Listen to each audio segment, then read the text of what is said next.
5월 9일 오늘 만나 성경 말씀은 창세기 38장 24절에서 26절 말씀입니다.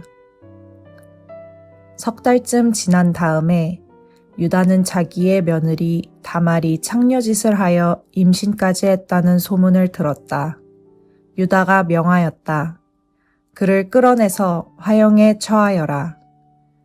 그는 끌려 나오면서 시아버지에게 전가를 보냈다. 저는 이 물건 임자의 아이를 배었습니다. 하고 말하였다. 다말은 또 말을 계속하였다. 잘 살펴보십시오. 이 도장과 이 허리끈과 이 지팡이가 누구의 것입니까? 유다는 그 물건들을 알아보았다. 그 아이가 나보다 옳다. 나의 아들 셀라를 그 아이와 결혼시켰어야 했는데 하고 말하였다. 유다는 그 뒤로 다시는 그를 가까이 하지 않았다. 아멘. 오늘 만나러 만나주시는 하나님을 기대합니다. 창세기 38장은 한 사람의 인생이 어떻게 무너지고 그리고 어떻게 다시 세워지는지를 보여주는 이야기입니다. 바로 유다입니다.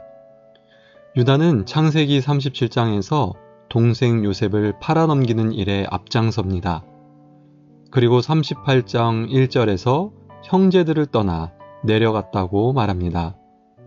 성경에서 내려감은 위치 이동만이 아니라 영적인 추락을 의미할 때가 많습니다. 유다는 가나안 여인과 결혼하며 하나님과 멀어지는 삶으로 들어갔습니다. 당시 며느리 다말은 남편이 죽으면 그 가문 안에서 보호받고 후사를 이어가야 했습니다. 유다는 막내 아들 셀라를 통해 그 책임을 이어가야 했지만 또 아들을 잃을 것 같은 두려움 때문에 이것을 미루고 외면합니다. 하나님 앞에서 감당해야 할 언약적 책임을 회피했습니다. 그 결과 관계는 무너지고 상황은 왜곡되며 더 큰 죄의 자리로 내려갑니다. 결국 유다는 변장한 다말과 관계를 맺는 자리까지 이르게 됩니다. 자신도 모르게 완전히 무너진 자리까지 내려간 것입니다. 그런데 오늘 본문에서 결정적인 장면이 펼쳐집니다. 다말이 임신했다는 소식을 듣자 유다는 이렇게 말합니다. 그를 끌어내어 화형에 처하여라. 자신의 상황은 보지 못한 채 다른 사람을 쉽게 정죄합니다. 그런데 상황이 뒤집힙니다. 다말이 증거를 내놓습니다. 도장, 허리끈, 지팡이. 본인이 부적절한 관계를 맺고 값으로 지불한 물건들입니다. 그 순간 유다는 깨닫습니다. 그리고 이렇게 고백합니다. 그 아이가 나보다 옳다. 유다가 말한 이 말은 그저 사실을 인정하는 고백으로 그치지 않습니다. 이것은 자기 자신을 하나님 앞에 드러내는 고백입니다. 문제는 저 사람이 아니라 나였습니다. 내가 책임을 회피했고 내가 잘못했습니다. 자신의 죄를 인정하고 하나님의 기준 앞에서 자신을 바라보기 시작합니다.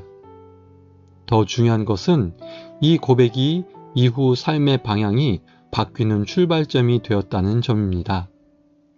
이전에 유다는 자기 이익을 위해 동생을 팔던 사람이었습니다. 그러나 이 고백 이후의 유다는 창세기 44장에 나타나듯이 동생 베냐민 대신 자신을 내어주겠다고 말합니다. 동생을 팔던 사람이 동생을 위해 자신을 내어주는 사람으로 변합니다. 이것이 무엇을 보여줍니까? 하나님은 우리의 실패를 끝으로 삼지 않으시고 그 자리에서 새로운 시작을 이루신다는 사실입니다. 유다가 변할 수 있었던 이유는 하나님 앞에서 자신의 잘못을 정직하게 인정했기 때문입니다. 회개의 고백은 후회로 그치지 않고 하나님이 사람을 새롭게 빚으시는 출발점입니다. 그리고 더 놀라운 사실이 있습니다. 이 이야기는 한 사람 유다의 이야기로 끝나지 않습니다. 마태복음 1장에 나오는 예수님의 계보에 다말의 이름이 등장합니다. 가장 부끄럽고 감추고 싶은 이야기, 그 이야기 속에서 예수님의 계보가 이어집니다. 복음은 우리가 가진 의의 기준을 뛰어넘는 소식임을 봅니다. 우리는 종종 생각합니다. 이건 하나님이 사용하실 수 없는 이야기다. 이건 너무 부끄러운 부분이다. 그러나 성경은 말합니다. 하나님의 은혜는 우리의 가장 부끄러운 자리까지 품으십니다. 하나님은 완벽한 사람이 아니라 은혜를 경험한 사람을 통해 일하십니다. 오늘 이 말씀은 우리에게 묻습니다. 나는 어디에서 무너졌습니까? 나는 무엇을 숨기고 있습니까? 그리고 하나님은 말씀하십니다. 거기가 끝이 아니다. 내가 다시 시작하겠다. 사랑하는 성도 여러분, 오늘 우리에게도 이 고백이 필요합니다. 주님, 내가 틀렸습니다. 주님이 옳습니다.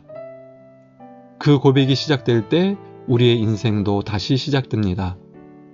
오늘 하루 넘어진 자리에서도 일하시는 하나님, 부끄러운 이야기 속에서도 구원을 이루시는 하나님을 믿으며 다시 시작하는 은혜를 입는 성도님들 되시기를 간절히 소망합니다.